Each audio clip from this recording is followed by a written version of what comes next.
नवी मुंबईमध्ये मराठा आंदोलकांची गर्दी होती, तर सिडको एक्झिबिशन सेंटरमध्ये मराठा आंदोलकांची गर्दी आहे। सिडको एक्झिबिशन सेंटर आंदोलकांच्या जेवणाची आणि राहण्याची व्यवस्था करते, तर सिडको प्रशासनावर मराठा आंदोलकांची नाराजी आहे। सिडको एक्झिबिशन सेंटरमध्ये विजेची सुविधा नाहीये आणि मराठा आंदोलक अंधारातच आपलं जेवण बनवतात, तर कितीही वेठीस धरण्याचा प्रयत्न आम्हाला केला तरी आम्ही आंदोलन सुरूच ठेवणार आहोत, अशी आंदोलकांची भूमिका आहे। याच संदर्भातला आढावा घेतलाय आमच्या नवी मुंबईच्या प्रतिनिधी कविता लोखंडे यांनी।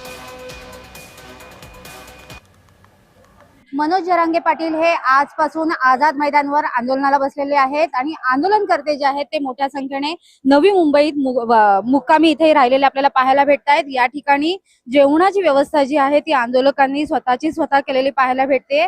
या ठिकाणी आंदोलनकर्ते जे आहेत ते बसलेले आपल्याला पाहायला भेटतायत। हे आरक्षण घेण्यासाठी आझाद मैदानावर आलेले होते आणि आरक्षणासाठीच या ठिकाणी त्या राहिलेले आहेत। आरक्षण जोपर्यंत मिळत नाही तोपर्यंत मुंबईतून आपल्या निवासस्थानी जाणार नाही, अशा प्रकारच्या प्रतिक्रिया आंदोलनकर्त्यांनी व्यक्त केल्या होत्या।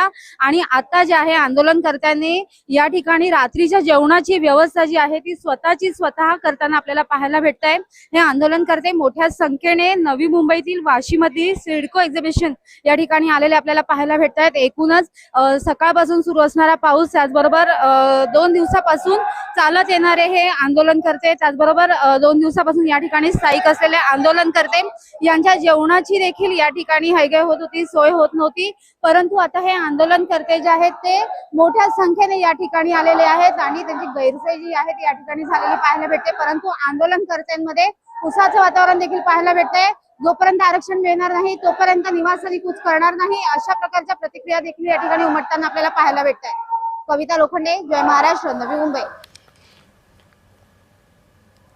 तर मिळेल तशा ठिकाणी राहत आणि आहेत त्या साधनामध्ये राहण्याची तयारी या मराठा आंदोलकांची आहे। या संदर्भात मराठा समन्वयक विनोद पोखरकर यांच्याशी आणि इतर आंदोलकांशी संवाद साधलेला आहे आमच्या प्रतिनिधी कविता लोखंडे यांनी। मनोज जरांगे पाटील हे आझाद मैदानावर उपोषणाला बसलेले आहेत आणि त्याच पार्श्वभूमीवर मराठा आंदोलनकर्ते जे आहेत ते नवी मुंबईतील वाशीतील सिडको एक्झिबिशन या ठिकाणी मुक्कामी राहिलेले आहेत आणि त्यांच्या जेवणा नाश्त्याची व्यवस्था जी आहे ती सकल मराठा समाज नवी मुंबई तर्फे करण्यात येते आहे। विनोद पोखरकर आपल्यासोबत आहे, आपण त्यांच्याकडनं जाणून घेऊया। सर, काय सांगाल, कशा पद्धतीचे या ठिकाणी जेवणाची नाश्त्याची व्यवस्था असणार आहे आंदोलनकर्त्यांसाठी? खरं तर मुंबईमध्ये गेलेल्या बांधवांची मुंबईमध्ये फार मोठ्या प्रमाणामध्ये गैरसोय झालेली आहे। स्थानिक महानगरपालिका प्रशासन असेल, यांनी कुठल्याही प्रकारच्या पाण्याची व्यवस्था असेल, शौचालयाची व्यवस्था असेल, अशा कुठल्याही प्रकारच्या व्यवस्था त्या ठिकाणी केलेल्या नाहीत।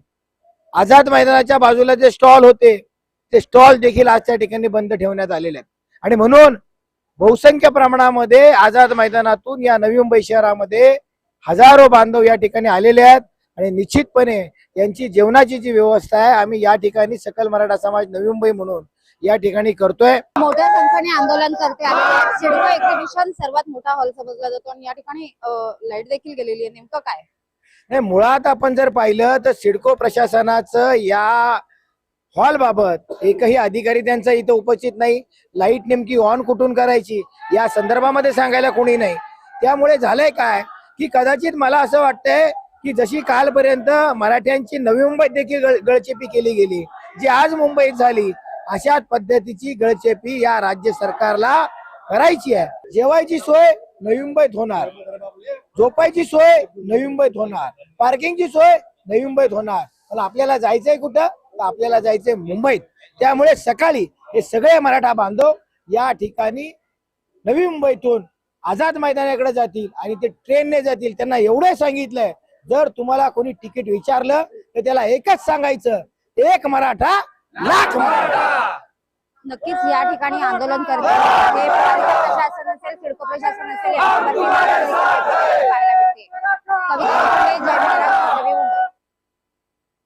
तर आपण पाहतोय अंधारातच सिडको एक्झिबिशन सेंटरमध्ये सगळे मराठा आंदोलक बसलेले आहेत आणि जे गट इथे आलेले आहेत राज्याच्या कानाकोपऱ्यातून, त्यांनी स्वतःची व्यवस्था स्वतः केली आहे।